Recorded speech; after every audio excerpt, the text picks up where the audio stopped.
and welcome to South Asia Today, a show that provides you the glimpses of South Asia. I'm your host Yeshi. Here are the headlines.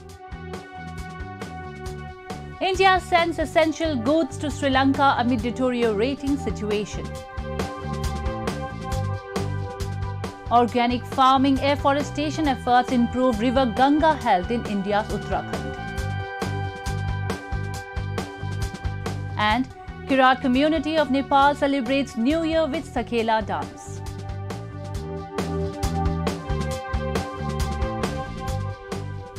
Let's begin the show. The second in-person Quad Summit provided an impetus to the Indo-Pacific Focus Security Alliance, which has been under the international media lens since the outbreak of the Russia-Ukraine armed conflict. The leaders cleared the air around the growing speculations of a fallout in the grouping following contrasting individual instances vis-a-vis Russia. They reaffirmed Quad's commitment to a free, open and inclusive Indo-Pacific and committed to further strengthen the multilateral platform in coming times. The top leadership of the United States, Japan, India and Australia met in Japanese capital Tokyo for the second in-person summit to review the current progress of the Quad grouping, discuss the ongoing political developments and to lay out a future roadmap in the backdrop of the prolonged Russia-Ukraine war. The meeting that was scheduled weeks ago welcomed a new face in the name of Anthony Albanese, the new Prime Minister of Australia, who was elected just hours before the meeting. And like the previous meetings, this summit too focused at achieving inclusivity in the Indo-Pacific and upholding the principles of sovereignty, territorial integrity and peaceful resolution of disputes. Indian Prime Minister Narendra Modi, who has consistently faced media scrutiny for the Indian government's neutral position in ongoing Russia-Ukraine war, highlighted the country's principled position on the need for cessation of hostilities, resumption of dialogue and diplomacy. Modi, apart from reiterating the grouping's commitment to a free Indo-Pacific, lauded the integrated efforts of the Quad, which he said were responsible for mitigating a number of challenges faced by the members in the recent past. Quad के स्तर पर हमारे आपसी सहयोग से एक free, open और inclusive Indo Pacific क्षेत्र को प्रोत्साहन मिल रहा है। कोविड-19 की विपरीत परिस्थितियों के बावजूद हमने vaccine delivery, climate action, supply chain resilience, disaster response और आर्थिक सहयोग जैसे कई क्षेत्रों में आपसी समन्वय बढ़ाया है। इससे इंडो पैसिफिक में शांति, समृद्धि और स्थिरता सुनिश्चित हो रही है। The leaders took stock of ongoing Quad collaboration and their vision for the future. The Quad leaders committed to working closely with partners and the region to drive public and private investment to bridge gaps. To achieve this, Quad will seek to extend more than $50 billion of infrastructure assistance and investment in the Indo-Pacific over the next 5 years. Japanese Prime Minister Fumio Kishida shared concerns over the situation in Ukraine. He underlined in his statement that it wasn't just three, but all four leaders, including Indian Prime Minister Narendra Modi, were aligned on the importance of the rule of law, sovereignty and territorial integrity. 4首脳の間でウクライナ情勢がインド太平洋地域に及ぼす影響について率直な議論を行い、インドも参加する形で、ウクライナでの悲惨な紛争について、懸念を表明し、法の支配や主権及び領土一体性等の諸原則はいかなる地域においても守らなければならない、こうしたことを確認いたしました。The leaders welcomed the gift of 525,000 doses of made-in-India vaccines by India to Thailand and Cambodia in April 2022 under the Quad Vaccine Partnership. A Quad Climate Change Action and Mitigation Package, abbreviated QCHAMP, was announced to strengthen efforts towards green shipping, clean energy, including green hydrogen and climate, and disaster-resilient infrastructure. Several bilateral meetings were also held on the sidelines of the summit, where leaders exchanged their views at individual capacity to strengthen ties within the grouping. US President Joe Biden, in a reassuring tone, underscored that Washington wanted to deepen ties with India like never before. Prime Minister, there's so much that our countries can and will do together, and I'm committed to making US-India partnership among the closest we have on earth. Quad leaders also announced the opening of applications for the Quad Fellowship Program. The fellowship program will open the doors for 100 students across the 4 Quad nations to pursue studies in the States. The opportunity can be availed by students pursuing degree in science, technology, engineering, and mathematics learning. As per the observers, the meeting turned out to be productive, and there is certainly a way forward for the grouping. They believe the Quad has potential to curb threats in the Indo-Pacific and resolve all forms of disputes in the region. Let's now shift our focus to Sri Lanka, which continues to struggle with an economic crisis. The island nation has already seen weeks of protests because of rising food prices and acute shortages of fuel. Amidst the ongoing crisis, Colombo's neighbour and a close friend, India, has sent essential goods to bring some temporary relief. Take a look. Months-long economic and political turmoil in Sri Lanka is affecting all its sectors, be it education, health or small businesses. This has forced the people to continue their protests as they seek a way out from the current economic crisis. Its neighbour, India, has come to the rescue. Recently, an Indian ship carrying supplies of essential goods reached Colombo port. It has brought rice, milk and some emergency medicines. Right now we have 9,000 metric ton of rice received here, 50 metric ton of milk powder and 23 metric ton of essential medicines which have come here. The ongoing economic situation in Sri Lanka has almost collapsed the healthcare system of the country. The nation is facing a severe shortage of medicines at one of its biggest cancer hospitals. Doctors are saying that the crunch may lead to the death of some patients who could otherwise be saved. Doctors at the government-run facility have described the situation as grim. The shortages of vital drugs and critical supplies have forced them to suspend tests, postpone procedures and put off even critical surgeries. Because as a government hospital, we depend on the government supplies.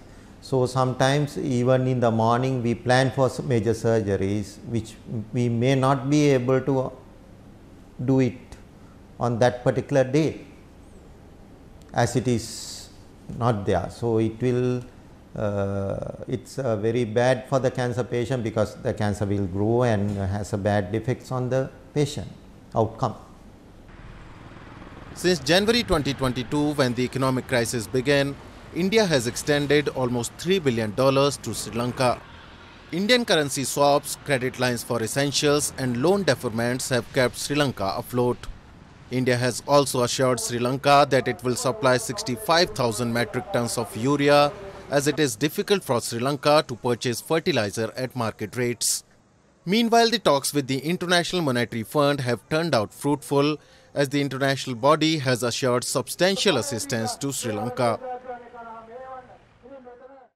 Moving on, the government of India has given special emphasis on cleaning of Ganga, a transboundary river which flows through India and Bangladesh. Today we take you to India's Uttarakhand state, from where the Ganga originates, and work has almost completed to clean the holy river by efforts like promotion of afforestation and organic farming. Let's take a look. Traversing thousands of miles through distinctive terrains and geographies, River Ganga is not just sacred but a lifeline to millions of Indians who live along its course. Thus, ensuring its sanctity and untainted fluidity becomes an unstated responsibility of all citizens. And in order to achieve this objective, the government has been tirelessly endeavoring for the river's conservation, free it of all contamination and rejuvenation with its tributaries. In what could be termed as an integrated effort to accomplish its mission, the National Mission for Clean Ganga or NMCG has roped in nearly all stakeholders under its flagship program Namami Gange. As a part of that, we are now trying to take up a few activities. One of them is the natural farming on either side, 10 kilometers either side of the river Ganga. In Uttarakhand, we are focusing on that because since we have already taken up a lot of STPs, we would like to have the non-point sources, pollution sources like fertilizer from the agriculture and other industries not to flow into the river. So as a part of that, we want to encourage farmers to take up natural farming or organic farming, which means that we would like to discourage farmers from going for chemical fertilizers and go for natural fertilizers. To protect Ganga from toxic insecticides and pesticides, the government appealed to farmers of Uttarakhand to adopt an alternate farming method. And today, just in a few years, the dominant form of farming in the region is organic farming. These farmers in Chamoli district of the state are being trained to produce biofertilizers and biopesticides independently. 2019 और 20 में नमामि गंगे के अंतर्गत हमारी ग्राम सभा गोलिम के अंतर्गत कम से कम 100 drum, 100 spray machine और जैविक पिट प्लास्टिक के दिए गए। पहले हम लोग जो है गोबरों को जगह जगह फेंक देते थे, नदी किनारे फेंक देते थे, जिससे हमारा नदी भी दूषित हो रहा था। और वर्तमान में हम उस खाद को जो है उस जैविक पिट में डाल रहे हैं, जिससे कि हमको अच्छा सा शुद्ध खाद मिल रहा है जिसका प्रयोग हम खेतों में कर रहे हैं। A number of such small yet significant initiatives like this have provided twofold dividends to the farmers. The cost of production has come down to almost nil. The health of the soil has improved. The crop yields are satisfactory and the prices that farmers get for organic crops are higher. And not only are the farmers creating and consuming organic produce, but they have also been incentivized under the Organic Hut initiative, where the farmers can sell it without any hindrance. It has significantly reduced farmers' times and efforts they would invest in selling their crops. Organic में जो है सबसे बड़ी बात यह है कि हमें जो है मार्केट रेट से हम जो है खुला जो है 30% ऊपर बेच सकते हैं मार्केट रेट से अपना सामान। अभी सभी चीज़ मिलता है, मतलब दालें हो गई, सब्जी हो गई, स्पाइसेस, पल्सेस वगैरह सब हैं। और जैसे आपका ये करोला का लाल चावल हो गया, हर्षिल की राजमा होगी, चक्राता की राजमा होगी, जोशीमठ की होगी, मुंशियारी की होगी, सब चीज़ मिलती है। ऑर्गेनिक हाट के बारे में तो 2015 से मैं जुड़ा हूँ इसमें, और उसके बाद यहाँ जब हाट चालू हुई तो उन्होंने बताया तो वहाँ चालू किया हमने अपना सामान बेचना। Another important component of Ganga rejuvenation is forestry interventions to enhance the productivity and diversity of the forests in headwater areas and along the river and its tributaries. A massive afforestation drive to preserve flora and the fauna, by and large protecting the Ganga basin ecosystem, has been taken up along the banks of its Ganga stream. Since 2016 to the year 2021, 10,016 trees have been planted under the following districts. Apart from this, the soil conservation and water harvesting projects too have revived the biodiversity of the region. Increasing space of biodiversity parks at Ganga river front has also proved instrumental in preserving the health and ecosystem of river Ganga. The quality of the water of river Ganga was already satisfactory in the Uttarakhand region, but combination of these efforts has further improved it. People say the current stream of Ganga is the purest they have seen in their lives. The government on the other side says the job is not done as yet. as it has to restore the original nature of the pious river, which can completely live up to the expectations of Uttarakhand's alternate identity Dev Bhumi.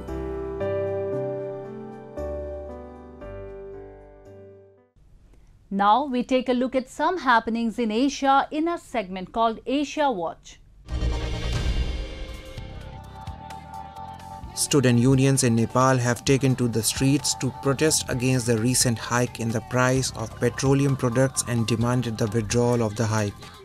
Demonstrators including Nepal Student Union, All Nepal Free Students Union, All Nepal National Independent Student Union and other student unions surrounded the office of the corporation recently and chanted slogans.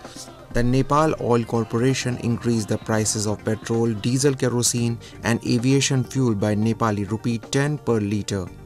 Likewise, the price of cooking gas was increased by Nepali rupees 200 per cylinder. With the new price list, petrol cost Nepali rupees 180 per litre and Nepali rupees 163 per litre for diesel and kerosene, while Nepali rupees 166 per litre for domestic aviation fuel. The transport and airline industry may increase the ticket rates as per the auto pricing mechanism.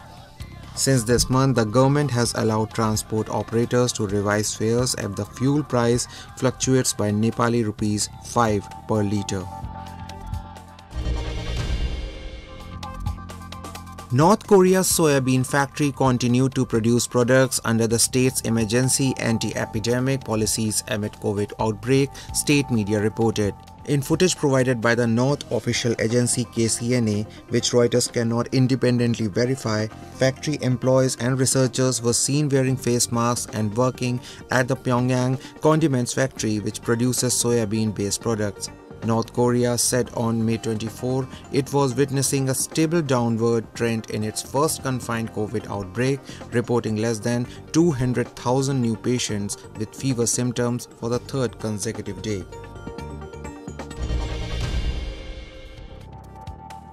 Volunteers from various environmental organizations are joining forces to clean the Iraqi marshlands in Nasiriyah, collecting the waste thrown by visitors on eco-tourism visits.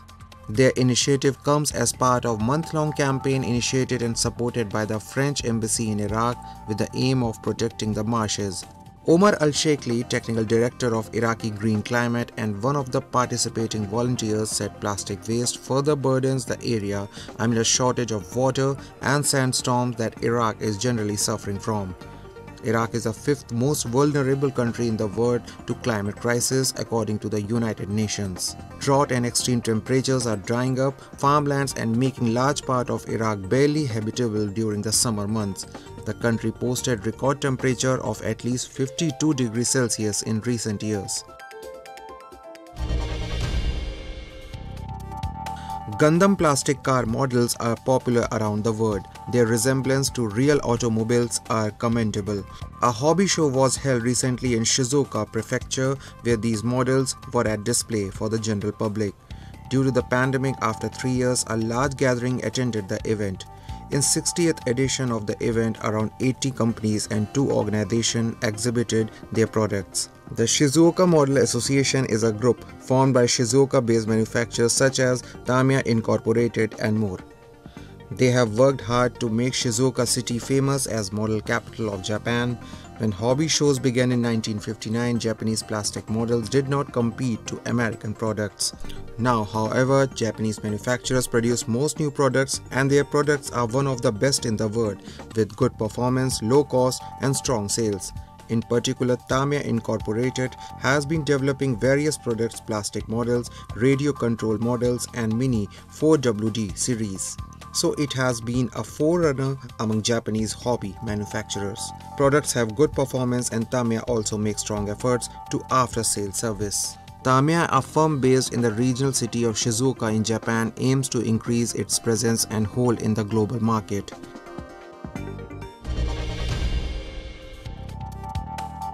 An artificial intelligence exhibition was recently organized in Tokyo showcasing the latest advancements in technology. Software companies developing artificial intelligence exhibited their technology and inventions to guests and visitors hoping to grab a bigger business opportunity. The Japanese branch of NTQ, a Vietnamese company, mainly develops AI for cinema and image processing. It is a technology that analyzes the kind of bread by processing image of various shapes and color. AI technology recognizes difficult shapes of breads and cakes. This is Japanese chess, shogi. Heroes has been developing AI technology for shogi battle simulation before artificial intelligence became common. In Japan, shogi matches between professional human and AI is paid attention. With the world slowly transitioning towards digital transformation, artificial intelligence is creating and expanding opportunities for the future. Moving on, there are different ethnic communities in Nepal who follow their own traditions, cultures and festivals. Today we meet people of Kirat community who recently celebrated the Ubhauli festival. They performed a Sakela dance to mark the new year. Have a look. People of Kirat community came together to perform Sakela dance to mark the new year. Hundreds of them gathered in a ground to perform dance and pray to the Almighty. Men and women, clad in their traditional attires, greeted each other and celebrated the occasion by imitating the activities of different birds and animals. The festival also marks the beginning of the farming season and the arrival of summer. With the celebration of Ubhauli, upwards migration begins. हाम्रो उभौली पर्व भनेको चाहिँ हामीले जुन अन्न बाली हामी सुरु गर्छौं त्यसलाई उभौली पर्व माथि जान्छ अनि त्यसलाई चाहिँ हामीले एउटा कुलपित्री अब हाम्रो देवाली हो यो है हामी सबै अन्न बाली कोदोको जाँड यताउति चढाएर आफ्नो भस विशाख पहिचान देखाएर आफ्नो मौलिक देखाउँछौं हैन मौलिक हक हामीले हक हित चाहिँ अब लिदै आइयो पहिला त्यस्तो थिएन अनि अहिले जुन जाति सबैको चाहिँ अहिले कुल पूजा हुन्छ नि हामी यो कुल पूजा कुल देवता हामीले सम्झेर हामीले उठान गरिरहेछौं अनि हामीले जुन हाम्रो अब अहिले अन्नबाली छर्ने बेलालाई उभौली भन्छौं मंसिरे पुर्ने हुन्छ त्यसलाई चाहिँ हामी अन्नबाली काटेर ढुकुटीमा राख्छौं त्यसलाई उधौली मानिन्छ अनि अहिले अन्नबाली राम्रो फलोस् हाम्रो लालाबाला राम्रो पढोस् उन्नति प्रगति गरोस् भनेर हामीले यो गरेको छौं Ubhauli is celebrated every year on Baisakh Shukla Purnima on the same day as Buddha Jayanti in the Nepali month of Baisakh. During this traditional ritual, they worship their ancestors and nature, seeking better wealth and crops. The Kiratis have a strong belief in their ancestors and nature. They believe that ancestors would get angry if they are not properly worshipped. Traditionally, the Kirat people used to climb up to the mountains in summer to avoid the heat after performing the Ubhauli rituals. अनि यसको चाहिँ एकदम महत्त्व छ हैन पहिलादेखि नै अब बाजे जुजूले मानिरहेको अनि कति अब चाहिँ यो के अरे हाम्रोको राईहरुमा चाहिँ अब कति चाहिँ यो अझै लोप हुँदै गएको पहिला हाम्रो काठमाडौँमा थिएन यस्तो हामी पहाडको मान्छे हो पहाडमा पहिला थियो हामी पहिला म 2000 यहाँ 45 सालदेखि तिर आउँदाखेरि यस्तो हुन यहाँ दाँट्नु पनि दिदैन थियो हामीलाई वञ्चित थियो अनि अहिले आएर हामीलाई चाहिँ एकदम अब धर्मनिरपेक्ष भएपछि हामीले यो दाँट्नु भएको छ एकदम खुसी लागिरहेको छ हाम्रो जातिहरु. The rituals of Sakela dance are practiced in the same way as in the old times. However, the practice or trend of climbing up and down during summer and winter has been stopped these days. It's time for me to wrap up today's episode. We will be back next week at the same time. This is Yeshi signing off on behalf of the entire production team of South Asia Today. Goodbye and take care.